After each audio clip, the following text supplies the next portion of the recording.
It's a button there, record, and then just press it. I'm recording. I have started recording through.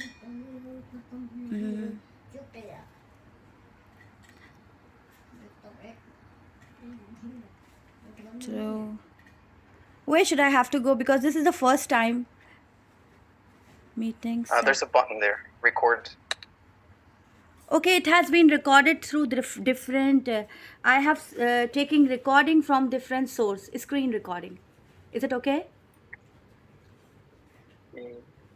Yeah, but it's going to be more complicated because it's going to give you a huge file. If it's easier if you do it through Zoom because it will give you more smaller file, more compressed and better quality, everything. Okay, let me check it because it's there. Just it's a button there. Record. It is in more. And it will say recording started. It's just a voice. I'm just focusing on setting. I couldn't get it.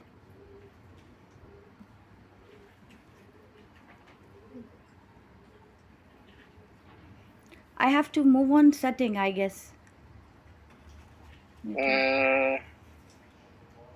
Not sure because, or I record it and then I'll send it to you. Whatever you want. Okay, wait.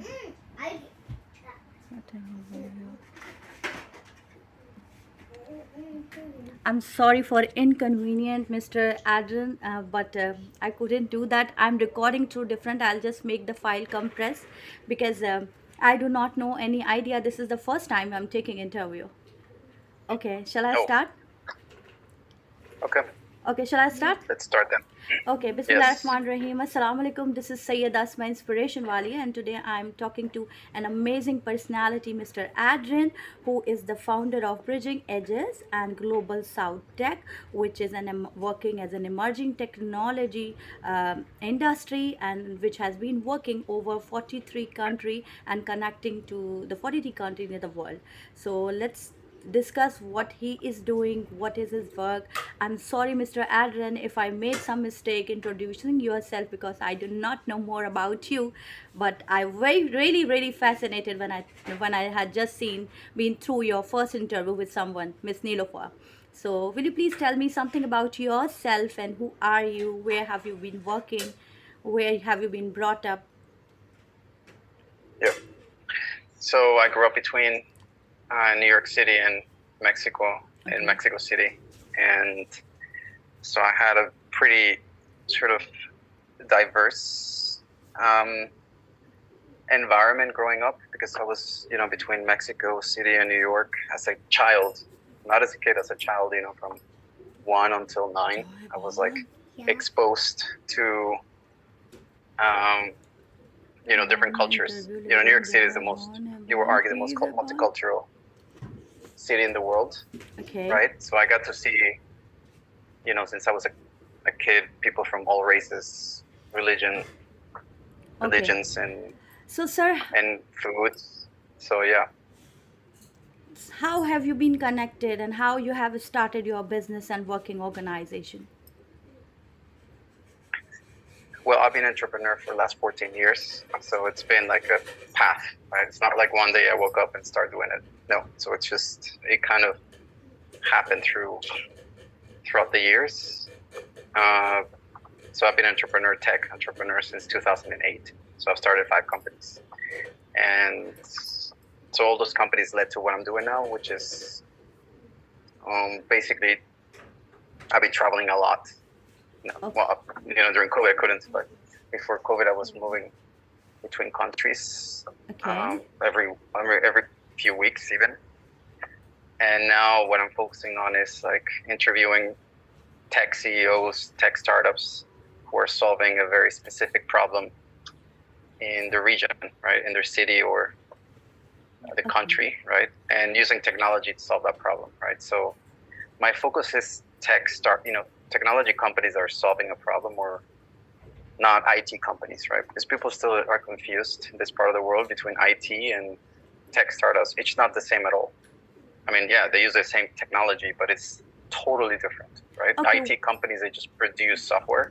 I'm not interested in IT companies. I'm interested in real tech startups and tech companies who are solving specific problems and generating products, right? So those are the people who I've been interviewing and who also are solving an important problem that could be scaled up in other parts of the world because technology is scalable, right? So that has been my focus, doing those interviews and create collaborations between all the different cities and ecosystems, collaborations between technology companies, between entrepreneurs, between tech professionals, between corporates, and also communities, right? Wow. So Wow. that's in a nutshell. Wow, amazing. I'm impressed. Okay, sir, can you please differentiate what, like you said a couple of minutes, you said that tech and IT is a different field. So, what is the Yep. main problem of tech and what are the problem? Like, how can we like make them similar? Are they similar or different? And if these are different, in what ways? On what ways these are different?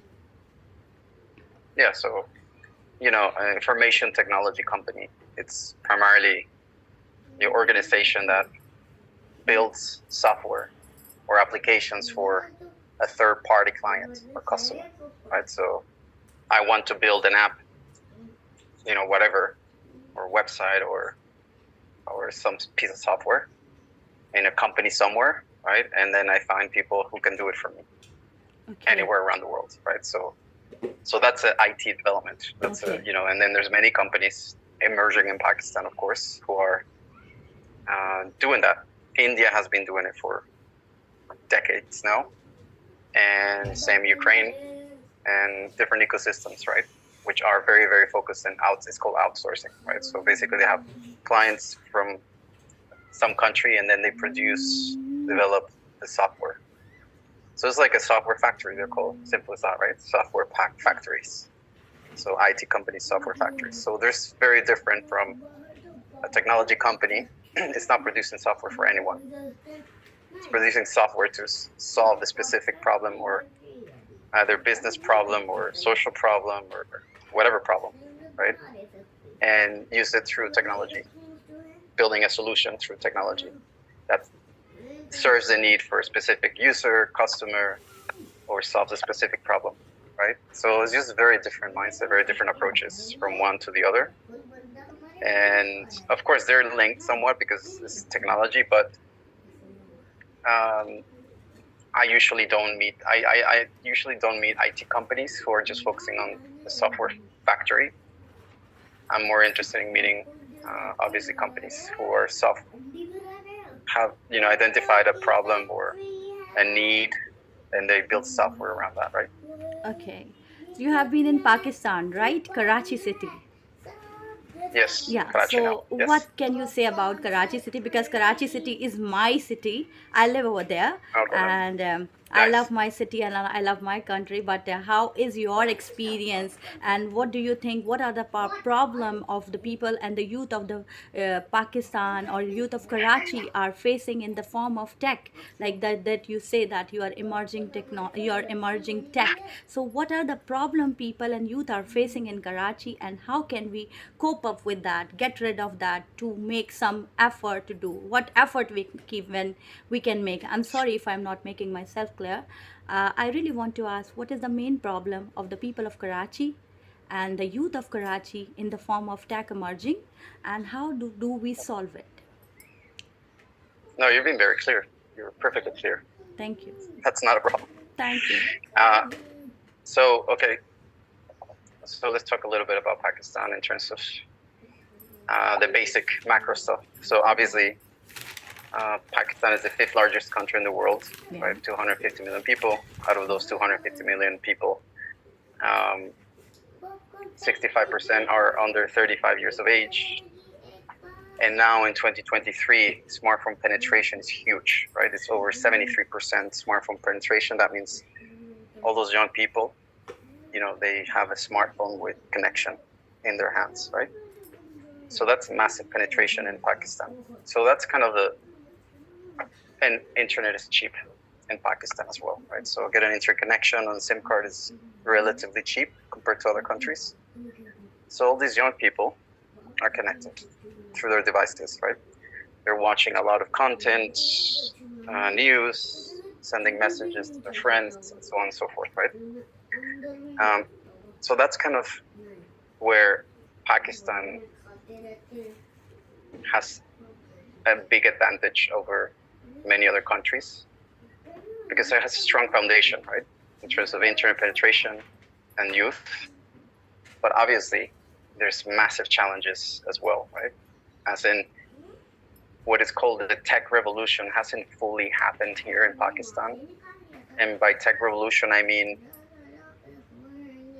think of a local company really scaling up big, massively, that will provide enough resources to the local population, right? So that it has happened, but not at scale to really have a big impact economically for a lot of people in Pakistan yet, right? So the economic impact is not there yet in terms of technology bringing potentially source of income for many people here, and also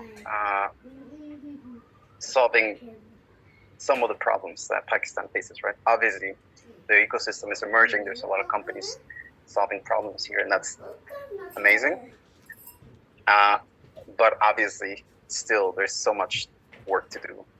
Still, for example, if you compare to your neighbor, well, not even your neighbor, your brotherly country, India, the development there is huge, enormous, right? Because they've been at it for years, decades now. So there's so much money being poured into India on the IT development side and also on the tech startup side, so they have both. So India has been doing amazingly well, especially now, post-COVID. They've managed to create a good image in terms of India being a good tech destination for foreign investors and foreign companies to settle there, right?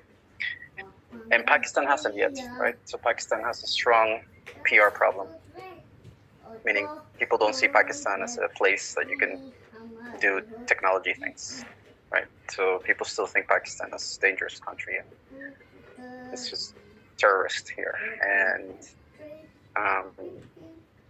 so that's also the image problem. So all those factors have led, to sort of the potential is there, but I think we're reaching like a tipping point for which it can go either way. It can accelerate really fast, meaning more companies creating more solutions and more young people participating in this workforce, right? In the digital only sort of workforce, right? But honestly, I feel Pakistan has no choice. Like the choice here is the country needs to fully embrace digital only sort of approach in terms of how the youth gets educated, and in terms of the skills that they need should be digital only. Sure, we need people to do like the physical things, of course, but what Pakistan really needs at scale is young people to learn as many digital skills as possible. Okay. ASAP. Okay, thank you, sir. But one thing I just want to ask you, don't you think that there is a main issue and a main problem of making mindset the people of India, if we compare Pakistani and Indians, there is a big difference of mindset. Like they don't believe themselves that we can do it, even though people are having more potential more than they are realizing about. So how can we just Yep. improve their potential and then the realization, because they they inner self they do not realize that they are having more potential they think. So how can we just make it more and more?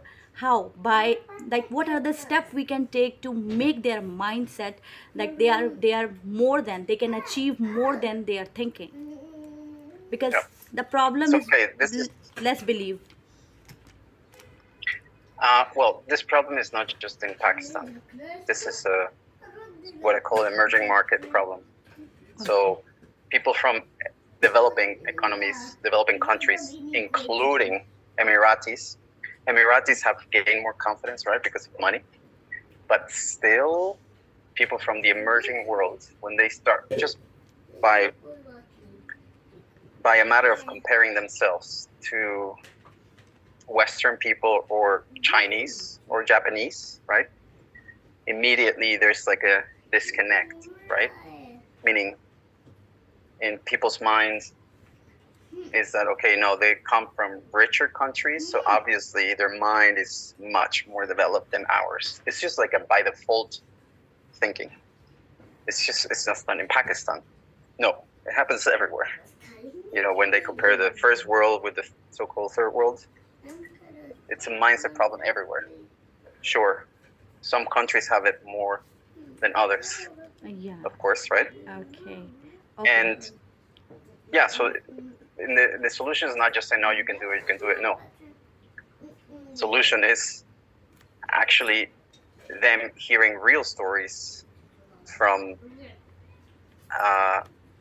locals, being able to succeed doing technology things and actually being able to make a living out of that, and also being proud of whatever is that they're doing, and they're achieving it through technology, because technology is only a tool, right? So the problem is there's not enough stories, not enough sort of examples of what Pakistanis have achieved yet.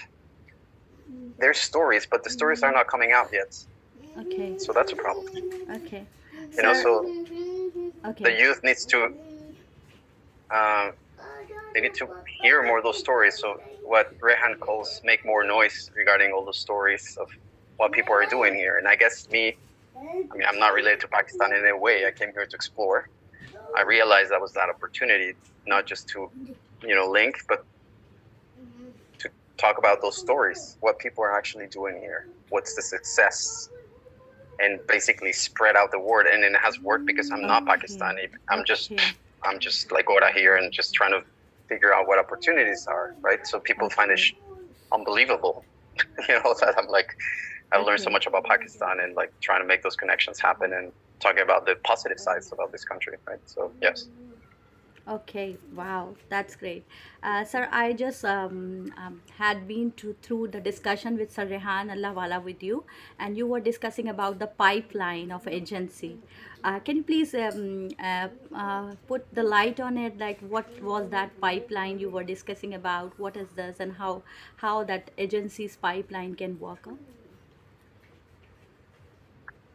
Okay, so this pipeline it's just basically the idea is to create a channel between organizations, companies from all over the world,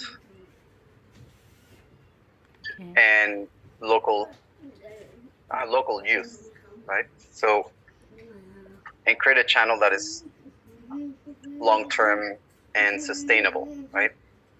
But obviously this channel needs to work both ways, meaning if companies outside want to partner either by hiring people here or by training them or by whatever else, there has to be like a clear sort of value proposition, meaning that they get to see what kind of talent is being produced here, so they get to see what kind of potential there's available here, right? And then from there on, having that exposure to the talent here. But there's no exposure too much currently happening. So the idea of this pipeline is exactly doing that, right? So generate more exposure between the youth here and basically let them create stuff, either through coding or through design or through wherever else, but create something in the network. Meaning by network, I mean in the internet, create something. And then basically let them be creative, let them use the tools because they're all free. Now there's no excuse really, Exactly. because it's all free. Pakistanis have no excuse. Nobody, not just Pakistanis. Like ChatGPT is free. Building a page, you ask ChatGPT and tells you how to do a page. hosting the page, it's free in AWS for a basic prototype.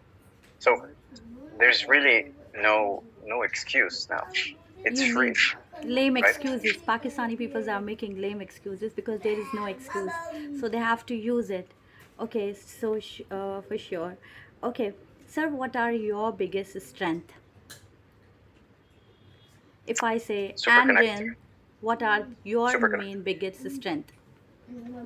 Super connector. Super connected. Wow, that is great. I'm sorry, I'm Super right. connector. Yeah, super connector. So I love to connect, and I've been doing it for years and years and years and years and years and years. Yes. Okay, and how about the weakness? If I discuss about your one weakness. I don't have any weaknesses. Wow, that's good. That's okay, that's good. Okay. So No, I I mean, actually, I'm still human, right? So obviously, we're all human, and we all have weaknesses, of course, right? But I mean, like every human, I guess we struggle with, you know, our desires, our illusions, and what we want our lives to be. And then you compare it to what your life is actually like, or your life is actually compared to others. There's a disconnect, and you start feeling like sort of anger or feeling upset, you know, that you're not quite there yet. I mean, we all get it at some level, right? So okay. Okay. it's that. I guess that's a human condition, right? Okay. Sir, if someone wants to start in the field of emerging technology or in the field of tech from zero, how can they work? How can they go from zero to millionaires? Zero to millions. Like, is there any formula or Million what? secret? Zero to million. Million If what? a people wants to start something, if someone wants to Yeah, I start got that. Million what? A million what? millions dollar, maybe $1 million Oh, okay. company, yeah, or million All in right. rupees. But million in rupees is not like I don't think so because it is Right. That'll depreciated. Yes. Um, well, there's a thing interesting here in Pakistan, right? So, and not just Pakistan, I guess many other countries. So basically, young people are like, hey, how can I make $1,000, $2,000, $100,000 a month, a year, whatever, right? So they're focusing on a specific amount of money they want to make, you know. And obviously, yes, I understand that, right? People need to feed themselves, and there's like no support system. But ultimately, from my perspective, and I come from a different sort of school of thought, you know, I guess different school of thought from, say, Rehan, for example. For me, yes, sure, of course, you need to think about the money and how you're going to survive. Yes, definitely. But the most successful people on the planet, and I repeat, the most successful people on the planet, usually, especially in the tech field, money is not the driver. Money is not the driver. Because once you reach a level, money is not going to do anything for you. Right? Yes, Listen, exactly. you already have $1 million, 10, 20. How many cars can you buy? How many houses can you buy? How much food can you eat? There's a limit, right? So then you realize there's a big limit in terms of what money can give you, right? So then the multi-billionaires trying to find other ways to satisfy their ambition, right? And usually that is through, power, of course. So it's not money anymore, it's power, right? Wow. Being able to influence things, Okay. change things. Status, super, they love high status, right? So as you see, money, it's just it's just a number. It's really, I think it's easier when you realize, okay, what is the thing that you care about? What is the thing in the world, whatever that is, you care about? And just don't let go of that thing you care about. Literally, it could be anything. Because being independent and being financially independent and building a company that works, it's really difficult. So most people give up immediately after 6. Even if you try for a year or two, 90% will give up. Why? Because it's too hard. It's too difficult to survive. because you realize, you start getting some sales, but then not enough to survive, and then people have family, have children, have all this bills to pay, and it becomes like unsustainable, right? To being doing your own business. So people give up because they're not generating enough income, which makes sense, right? But on the other hand, even if you fail after 2 years of doing something that you care about, because you care about, might not let it go completely. Yeah, you might stop working full time at it. You might do it 30% of your time, 40% of the time, but you still keep that dream alive, right? And keeping that dream alive is all that matters, because the moment you give up, it's over, right? The moment you give up, that's it. It's game over. So, and money itself as a driver, it's not sustainable, because even though if you get the million, then what, right? As in, then you want 2 million, then 100 million, then 1 billion, and then you're gonna end up realizing, well, okay, yeah, money is not what I thought will bring to my life. Like all answers and absolute happiness and fulfillment. It's bullshit. It's not true, right?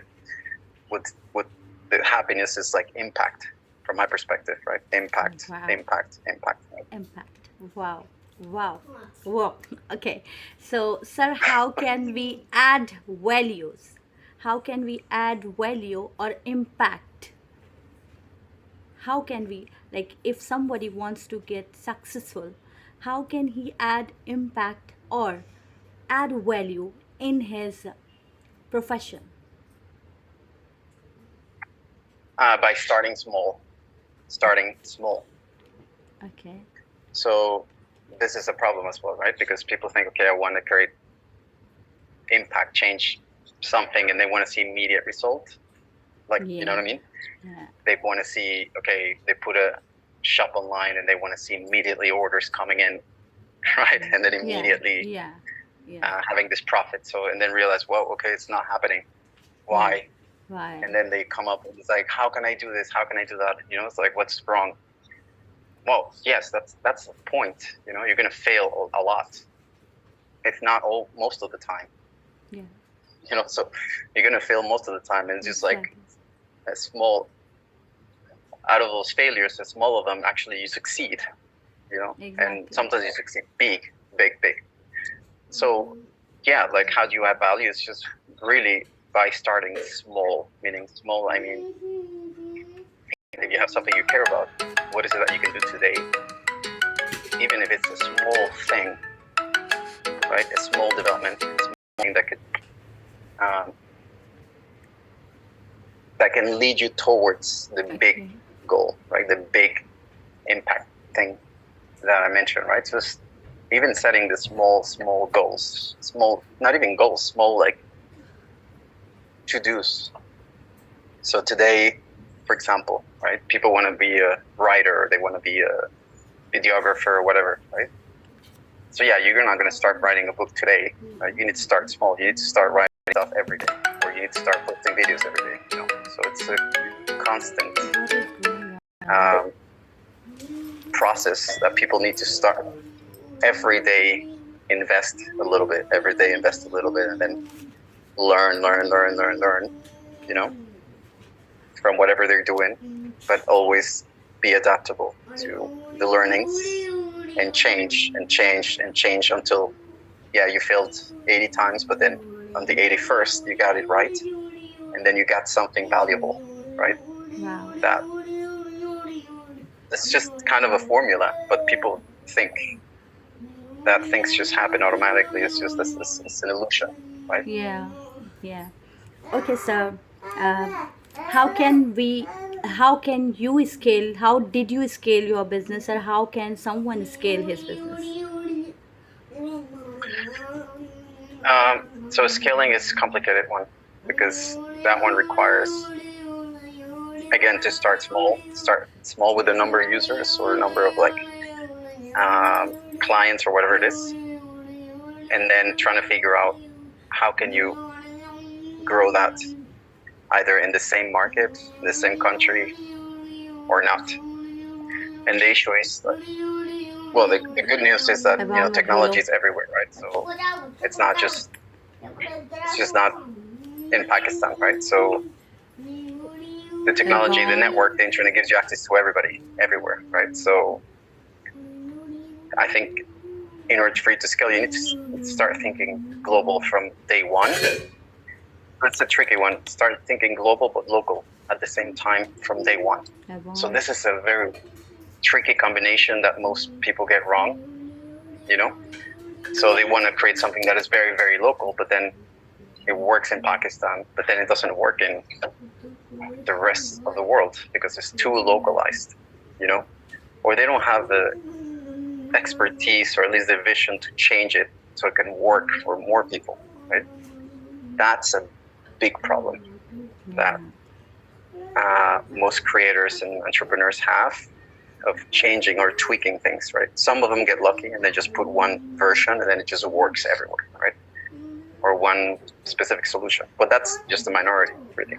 Most create something that is very local, a problem that is very local. And yeah, sure, it works and it gets scale and it could get to a good size. But if you really want to scale global, you really, really need to think about what others, how the rest of the world is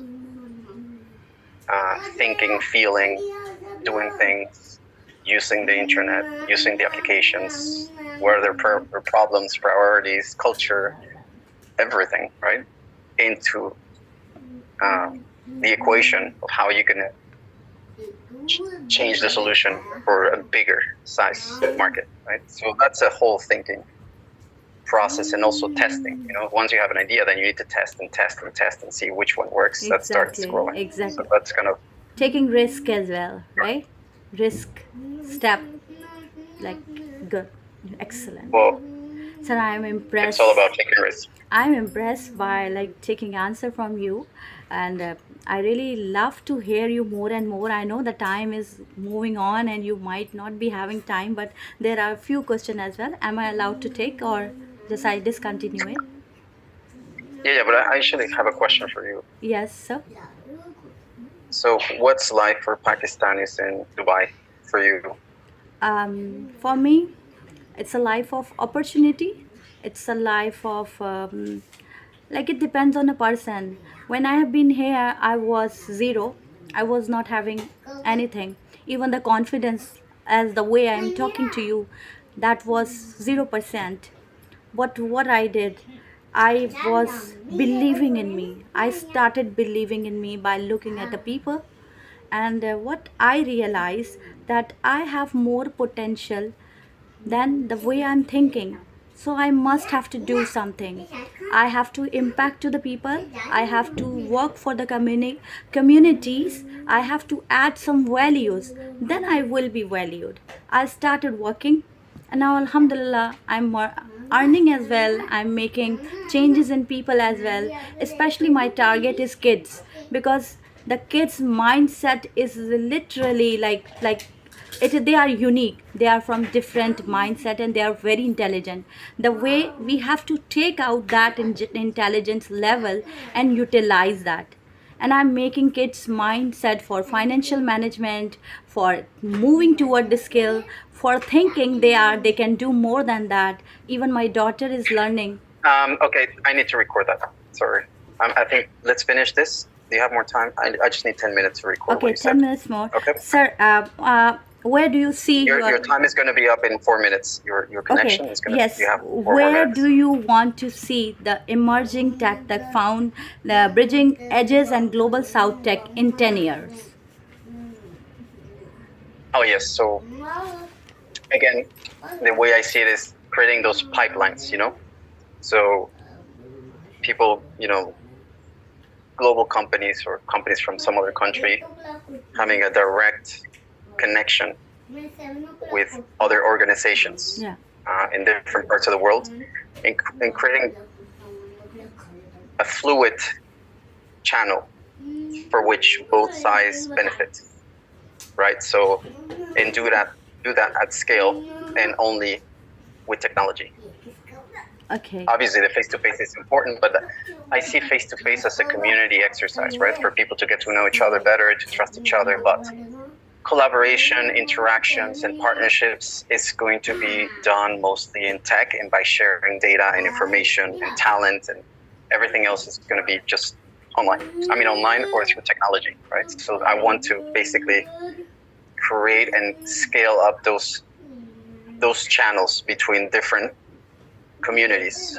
And communities, I mean technology people working in different parts of the world, and create those channels to, because the world needs it. We have this tool, the global network, and Pakistan, just talking about Pakistan, Pakistan cannot be left out.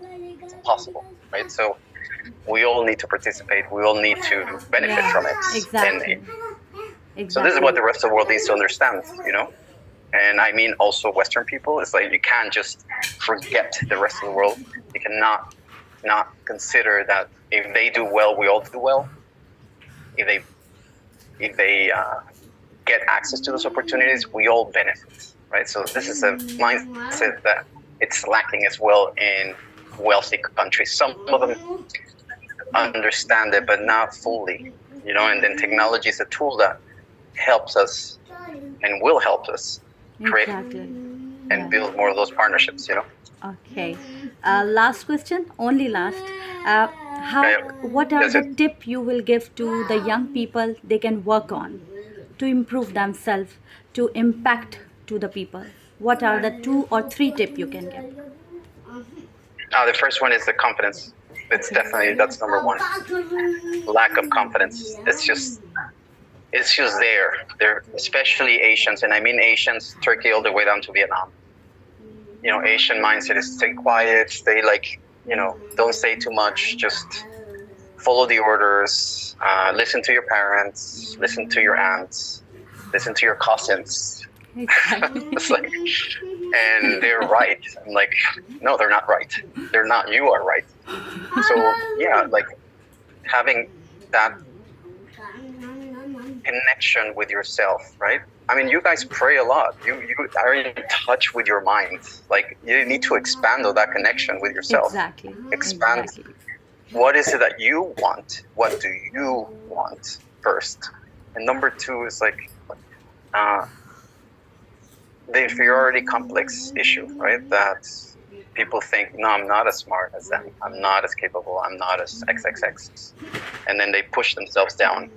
And add to that the family issue, right? It's like your dad is going to tell you, no, you're not going to start selling flowers online. That's crazy. You're going to be a lawyer. You're going to be a doctor.